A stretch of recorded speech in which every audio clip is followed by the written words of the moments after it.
भगवान शंकर हमेशा हमें ये शक्ति देते हैं कि विष पान करो, कठिन से कठिन समस्या का जो है उस विष पान करते हुए और आगे लोक कल्याण के लिए काम करना चाहिए। भगवान शंकर ने विष पान भी लोक कल्याण के लिए किया, तो आज उसी से प्रेरणा लेते हुए निश्चित रूप में, और यहाँ पर जो लोगों की मांग थी और मुझे विधायक जी ने भी कहा राजस्व ग्राम के लिए बताया है, तो उसके लिए हम कार्रवाई कर रहे हैं। ये बड़ा कठिन काम है और बड़ा दुष्कर है, परंतु इसके लिए हम प्रयास करेंगे पूरी तरीके से। पहले तो ये डिफॉरेस्ट होगा, उसके बाद फिर इसमें प्रक्रिया चलेगी, तो उसके लिए हम लोग पूरी तरीके से प्रतिबद्ध हैं। विंटर डेस्टिनेशन की परिकल्पना से अध्यात्म के साथ साथ टूरिज्म भी बढ़ा है, बोले श्री महाराज। शिवरात्रि के अवसर पर आयोजित हुआ विराट साधना सम्मेलन। बिंदु क्षमता।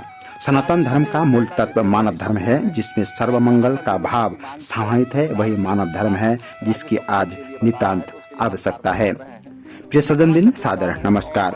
उक्त बात श्री हंस प्रेम योगाश्रम संजय नगर द्वितीय बिंदु खंता में शिवरात्रि के अवसर पर आयोजित विराट साधना सम्मेलन को संबोधित करते हुए आध्यात्मिक तत्ववेता और मानव धर्म के प्रणेता और प्रदेश के कैबिनेट मंत्री सतपाल महाराज ने अपने संबोधन में कही।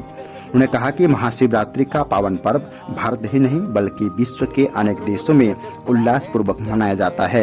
महाशिवरात्रि का पावन पर्व हमें सामाजिक समरसता, सौहार्द एवं समरसता का संदेश देता है। उन्होंने कहा कि आज अध्यात्म एवं भौतिक विकास दोनों के समन्वय से नितांत आवश्यकता है। उन्होंने कहा कि उत्तराखंड को पर्यटन की दृष्टि से आगे ले जाने का काम हो रहा है और विंटर डेस्टिनेशन पर्यटन को बढ़ावा देने की दिशा में एक पहल की गई है। श्री महाराज ने कहा कि समुद्र मंथन में निकले हलाहल विष को पीने में किसी की भी सामर्थ्य नहीं थी, तब शिव जैसा व्यक्तित्व ही उसे हलाहल विष को अपने कंठ में धारण कर सकता है, इसलिए उन्हें देवों का देव और नीलकंठ नाम लिया गया। उन्होंने कहा कि अध्यात्म से मनुष्य अनुशासित जीवन जीता है और बड़े बड़े आयोजन बगैर किसी व्यवस्था के सुचारू रूप से संपन्न होते हैं, क्योंकि जब किसी भक्त के अंदर आध्यात्मिकता का समावेश हो जाता है तब स्वयं से प्रेरणा लेकर व्यवस्थाओं का खुद ब खुद संचालन करने लगता है और वास्तव में यही आध्यात्मिक व्यक्ति की मूल पहचान भी है। उन्हें 3 प्रकार के भक्तों का उदाहरण दिया,